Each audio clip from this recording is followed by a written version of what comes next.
इकडे एकनाथ शिंदेंचा बालेकिल्ला ठाण्यात त्यांना शह देण्यासाठी भाजपने उघडपणे अजित पवार गटाला सोबत घेतले।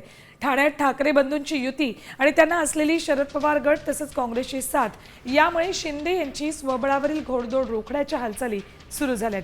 त्यानुसार महापालिकेतील भ्रष्टाचार, रस्त्यांवरील खड्डे, वाहतूक कोंडी अशा मुद्द्यांवरून शिंदे सेनेला भाजप आणि उद्धव सेना दोन्ही पक्ष घेण्याचा प्रयत्न करतात।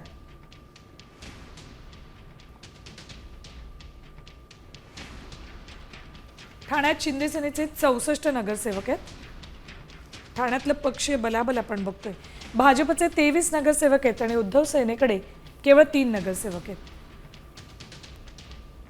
शरद पवार गटाकडे अंदाजे 14 नगरसेवक उरलेत। गेल्या निवडणुकीत राष्ट्रवादीचे 35 नगरसेवक विजयी झाले होते। काँग्रेसचे 3 तर एमआयएमचे 2 नगरसेवक निवडून आले होते। ठाण्यात शिंदे सेनेचे 64 नगरसेवक आहेत।